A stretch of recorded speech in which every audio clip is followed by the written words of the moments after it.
Hey everyone, welcome to a video that is part Pokemon history, GameStop history, and part of my history as well. So, where do I begin? These are, as you can probably tell by the thumbnail and the title of the video, these are GameStop employee exclusive pins. These were given out through the GameStop training program back in 2018. And I'm going to be vague calling it the training program because it does have an official name, but as far as I know, it's not really well known of a name, and I'm not really making this video to divulge GameStop secrets or anything else like that, so I'm just going to be vague and call it training program from here on out. But yeah, so I worked at GameStop for 8 years, and this was one of the very only times that we got anything through the training program. I mean, there was a couple of things, but this was, I think, the biggest one that they ever did through the training program. So through the training program is that it started, I want to say early 2018 from what I remember, and they did each pin in like 2-month intervals. So they started, the first pin you got, I believe, was Dialga and Palkia, at least from my memory, and also based on number order, which you might see here. You might, if you know your Pokemon generations, you might, if you have like OCD or anything else like that, it might bug you that they're out of order. Well, these are actually the order that they came out in at GameStop. But don't ask me the logic of the release of these pins, but yeah, Dialga and Palkia, then which was Gen 4, then Gen 6 with Xerneas and Yveltal, Gen 3 with Kyogre and Groudon, and Gen 2 with Lugia and Ho-Oh, which, again, I don't know, like, you'd think that they would have started at least with Lugia and Ho-Oh, and then, like, Groudon and Kyogre, then Dialga and Palkia, and then Xerneas and Yveltal. Another thing is you might see that there's no, like, Generation 1, like, no Mewtwo or anything else like that, and there's no Gen 5, which was Black and White, and no Gen 7, which was Sun and Moon. So no representation from those. It was only these 4 pins that were given out, unless somehow I completely missed an entire part of it, but I'm 99% sure these are the only ones that were ever given out. So the lanyard was given out with the first pin, which I want to say was Dialga and Palkia. And as far as I know, that was the only time those lanyards were given out. So if you missed that first training quiz of the Pokemon pins, which I think was just like a celebration of Pokemon, there's like Pokemon merchandise related questions, from what I remember. And so you were given the lanyard in the first pin, and then if you did it after that, I want to say you missed out on the lanyard completely, and also the first pin. You had to do the training program, from what I remember, is either the first, like a certain amount of employees that did the quiz, you had to fall within that in order to get it. Either that, or I think what it was is you had to do it within a specific time period. I think they did it at the first of the month. I remember every single one of these dropped at the first of the month, and then I think you had to do it by the 15th. It was one of those two. I want to say the second one, where you had to do it within a specific time frame, I believe, got them. Sadly, I don't remember the specifics of how these were handed out, but I do remember one of those two. And yeah, that's basically it, is that you just did them, and your store got the pins, and it told you, like, there was a sheet that was like, alright, this employee, and this employee got the pins, and, here they are, you hand them out. The only thing, what was weird, is that we never got the Kyogre and Groudon pin, which kind of really upset me, because Kyogre is my favorite Pokemon legendary, and that was the one that we just didn't get. And it's not like I missed out on it. No, our entire store didn't get it. Our entire store got the lanyard, the Dialga and Palkia pin, the Xerneas and Yveltal, and the Lugia and Ho-Oh. At least the ones that did it within, like, the time frame and stuff like that. For whatever reason, like, we had people on day 1 do the training for the Kyogre and Groudon one. We never got it. So I didn't get it, my store manager didn't get it, the assistant manager. I don't know why. And it sucks that we didn't. Yeah, so I had to buy that one separately in order to complete my collection. So that kind of sucked, but I'm just glad that I was able to get the rest of these, because these are really cool pins. So I guess next what I should go into is, like, how many of these were produced. I have no idea, but I tried to do some research to try to gauge about how many of these things are out there, just to give everybody kind of an idea. So I wanted to try and find out approximately how many of these pins were given out, and the best I could find was the 2018 GameStop financial report. In the report on page 11, it mentions that they have approximately 16,000 salaried and hourly employees, which to me that would cover district managers, store managers, and assistant managers, and between 23,000 and 45,000 part-time hourly employees, which I'm pretty sure that would cover SGAs, which are part-time key holders, and the GAs.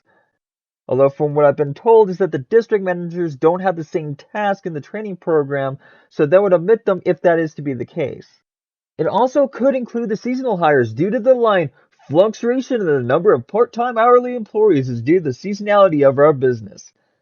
They hire seasonal employees at the end of the year, which if that is to be the case, then that would mean that they were hired after the pins were given out.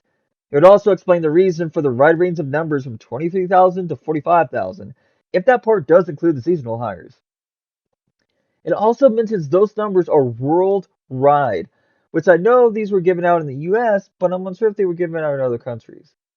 There is a possibility they were offered in other places other than the US, and if that's to be the case, then I wouldn't know at the time of this video, though I personally doubt that to be the case. So you could imagine that due to the wide range of employees and the report including worldwide employees, that it would be pretty hard to get even close to an exact number. I was also able to talk to my store manager that I worked with at the time, and from what he remembers is that how the pins are distributed is for a specific short time frame and limited to a certain number of employees, which makes sense as to why I had thought of both of those to be the case. If I had to take my best guess, I would say anywhere between 5,000 on the low end and 15,000 on the high end of these pins were made. Keep in mind, this is just my best estimated guess, and that I could be very, very wrong. But I think it's safe to say that at least a few thousand of these pins were made. So I just want to say that's just me giving out a rough number. This is not like official. So if you ever talk about the Pokemon pins or whatever, just keep that in mind that it's just a very rough estimate about how many of these could be out there. So I think that pretty much wraps up the history of these pins. I, for one, I love them. Mainly because they were something cool given out to GameStop employees when we didn't get a whole lot through the training program. Usually we just ran on there, earn points, and that was about it. But this was something cool to look forward to each and every, 2 months that these quizzes were out. And personally, I think GameStop should do more of this. I mean, gamers are very, very passionate people, and if they can get some, exclusive merchandise from their favorite game series, they're gonna do it. It's a great way to grab their attention. It's a great, fun way to learn. And even though, if you're a Pokemon fan, if I remember correctly, you probably knew most of the stuff anyways that they were talking about, especially if you're into the Pokemon trading card game, because I think, from what I remember, there's a couple questions of, what's the next set coming out, and what's, what are some of the cards in that set, and stuff like that. And, yeah. For me, I think these are great collectible. I don't foresee, and I do want to say, if you're looking to get these, I'm gonna say probably the hardest thing to get is that lanyard, mainly because I've worked at GameStop and I know how GameStop employees use lanyards. I've had not only my own lanyards, but I've seen other employees' lanyards break. So just because of that, if anybody took it out of the package or anything else like that, my guess is either the badge got lost, or the lanyard broke, or the lanyard's pretty worn, etc., etc. Especially because it was only given out to the first quiz. Whereas with the pins, yeah, they were given out quiz by quiz, but at least, there's more pins than there are lanyards, if that makes any sense. That is if you count them individually, but yeah, I guess, and from what I've seen, these go on eBay for about 10 to 20. I hope that stays like that, just because of the fact that I don't foresee these being worth more than that, especially because of the fact that there's so many Pokemon pins out there. I mean, there's pins you get from the trading card game. You got pins that Pokemon sells on their own. It's insane the amount of pins that Pokemon does. But if you want to own a piece of GameStop or Pokemon history, I say go for it. For me, is that this is something that was cool for my time working there. And if you were an employee of GameStop, let me know what you thought of these pins. I personally think that it was a cool thing that GameStop did. And to actually expand upon that, the only other time I really remember GameStop doing something like this was also with Nintendo. Or at least Nintendo related, is that Yokai Watch. Is that they actually gave out free codes to a certain amount of, I think it's like, I don't remember if they did it randomly or like within a certain amount of people who did the quiz, like the first ones, like the first 5,000 to do the quiz got it. But they actually gave out free codes to both Yokai Watch 2 games. And I actually was one of those that actually won it. I think I was the only one at my store that actually won those games. Too bad they weren't physical copy. I would have loved to have the physical copy of those, even though I'm not really into Yokai Watch. But it was still really cool, and it's also a very smart move because it lets GameStop employees try out these games, or you give them free codes and they're going to talk about your games. Instead of just being like, it's like Pokemon, but not. I mean, so it kind of, gave a little bit more. It allowed the employees to give a little bit more detail by handing out those codes, but again, it wasn't done very often, which kind of shocks me, but, the only other time, like, codes are given out are, like, to, like, the store managers and stuff. Like, I think it's every year at the GameStop conference. So that's cool for store managers and stuff like that, and even some store managers are really cool to pass that stuff down. But I guess think GameStop as a whole should team up more with gaming companies and do stuff like this, whether it be merchandise or give out free codes of the game or, whatever the case may be, or like even like $10 off of GameStop store or something, which I don't think would be as cool as actually getting the merchandise, or especially exclusive merchandise. But I don't know. I'm just spitballing here, and just kind of my overall thoughts on these. So, before I go, I do want to give a disclaimer, is that because I've seen this on past collection videos, like whenever anybody talks about, like, obscure games or anything else like that, a lot of people get upset because they're like, how dare you bring attention to this, because it's going to make the price rise and stuff like that. And for me, I just want to give a disclaimer for me, is like, because I want to say, like, that talks kind of died down because they realize that most collectors aren't trying to talk about the games just to make the prices rise or anything else like that, and that's the same case with me. The reason why I want to talk about this is that not only is that part of my history, it's part of Pokemon and GameStop history that, as far as I can tell, nobody really seems to know or talk about. And that's why I did this video, is to preserve the history of these pins and to talk about something that I'm very passionate about, which is the Pokemon, gaming history, and even my time at GameStop. So, you might have realized that throughout the video there's some information I need to update everybody on. So first of all, I got to give a huge shout out to the store manager that I worked with at the time. He was amazing, because I was telling him about this video, and he went the extra mile, and he actually found the dates of when all those quizzes hit to do these for these pins. Which I never knew you could actually look back through the training program and search for, like, old missions and stuff, which apparently he didn't either at the time, but hey, you learn something new every day, right? So the first mission was Dialga and Palkia, which was on February 6th, 2018. And this should have been for the lanyard and the Dialga and Palkia. Then the second mission was Xerneas and Yveltal on 5/1/18. So May 1st, 2018, and then the third mission was Kyogre and Groudon, which was July 31st, 2018. And there is no date for Lugia and Ho-Oh. Because we looked back, and while he was able to find the dates for these, there's no quiz on Lugia and Ho-Oh, and he remembered them, they just handed them out. And I had completely forgot about it. I could have sworn there was a quiz, because at the time we were looking them up, I'm like, there's got to be another part. Like, I was thinking, like, maybe he didn't do it or anything, which wasn't unlike him, because he's really good at staying on top of those missions and stuff.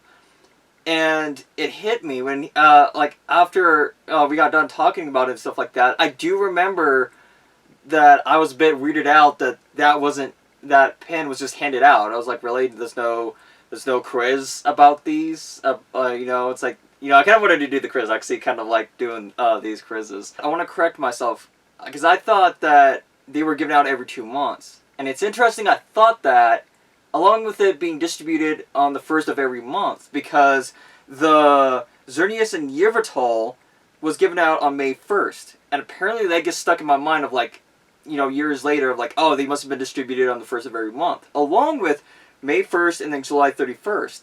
There was a 2-month gap, which that also makes me believe why I believe that. That they were handed out every 2 months. So that's a bit interesting when I found out the dates. So they weren't given out every 2 months, and they weren't given out on the 1st.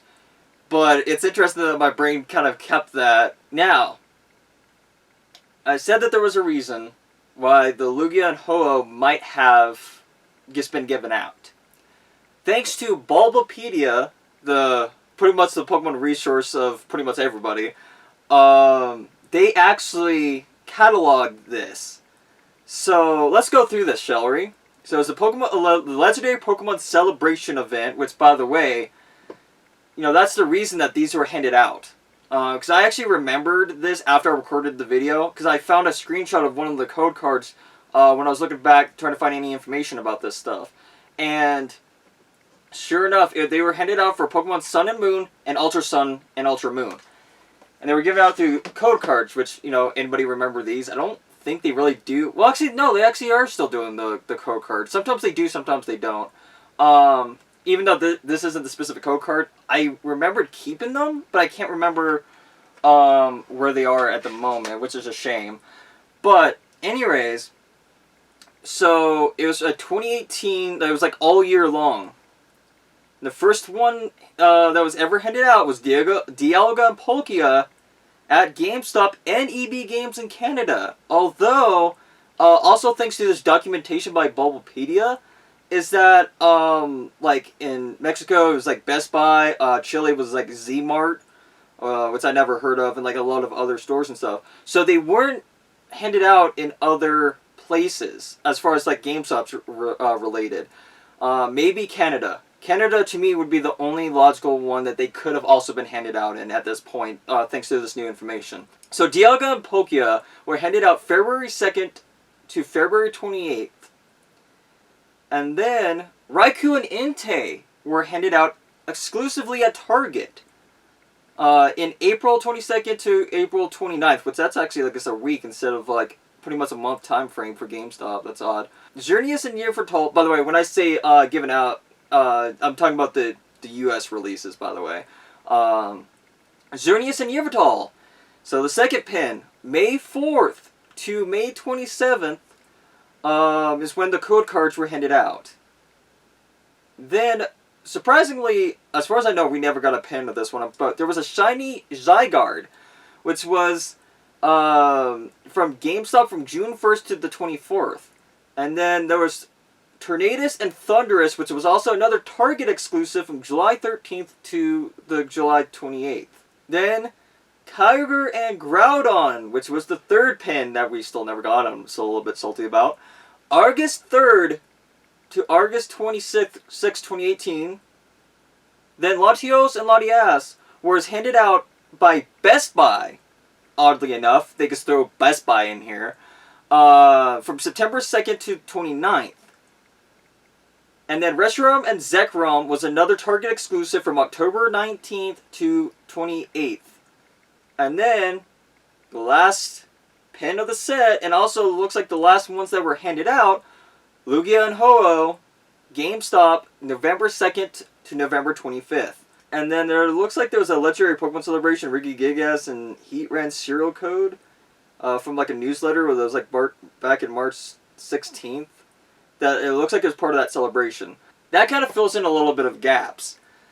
So the ones that were handed out at GameStop, except for that shiny Zygarde, were the ones that were made into the pins. So Lugia and Ho-Oh was released in November, which leads me to believe, my theory behind this, is that the reason that these would have been handed out instead of having like a quiz or anything is that it was during like the, it was during the holidays, like, you have like the seasonals coming in and it's Black Friday, or like about to be Black Friday, and it's all hands on deck for like the holidays and everything else like that. So they could have just handed them out, just be like, we're just going to give them to our like main employees, the non-seasonals.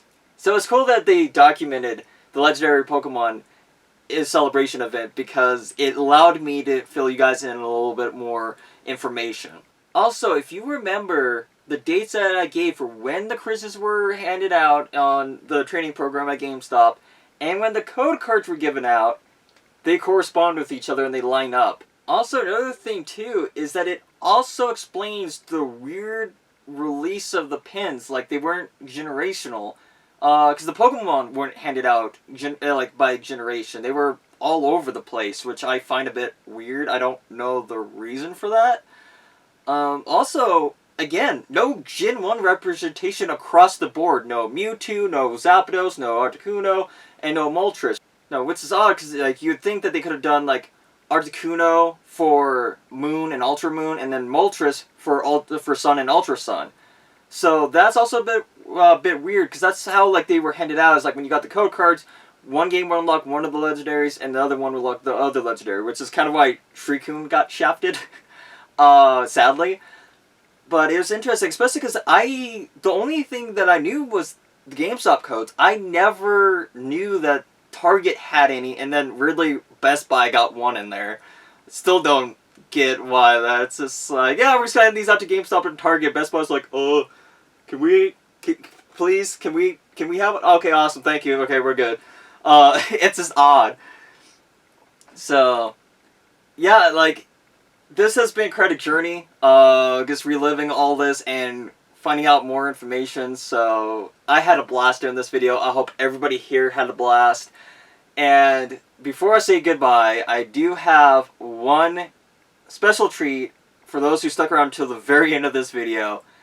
And that is, I actually have footage of one of the quizzes that, and it just happened to be the Kyogre and Groudon, which I'm still salty that we didn't get. It's kind of ironic, but I do have video of that. I am gonna block the top of the computer screen, the bottom, just because of the fact that I don't know if there's any information people can glean from that.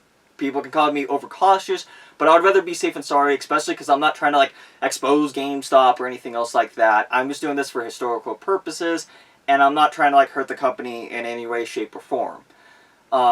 So, like I said, I don't know if people can glean any information from that, but that's the reason why it's just more focused on the quiz itself. So, I hope everybody enjoys that, and also this video. And, as always, stay passionate. A few games you should probably check out. Let's get things started with Jurassic World Evolution. This is a business simulation game that lets you build your own Jurassic World. Built for science, entertainment, or even security purposes. This game was created by Frontier, and they're definitely no strangers to this genre with games like Planet Coaster that were a huge success.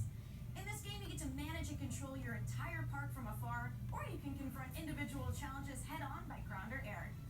Bioengineer your own unique dinosaurs. They'll think, feel, and react to the world around them. Next up, let's check out a Super Mario spin-off that offers fans of the series a completely unique adventure. Captain Toad Treasure Tracker. Control Captain Toad and Toadette as you navigate through 3D puzzle levels to collect coins and gold stars. And you only need one set of Joy-Cons if you're playing with a friend, so that's really convenient too. In the game, you can manipulate the camera to reveal secrets hidden within each level. Now, let's talk about a game that defies the conventions of standard survival horror games, Hello Neighbor. So this game is extremely intense. In my experience playing it, I found it to be just as intense and horrifying as a really mature, violent game like Outlast, which was crazy to me.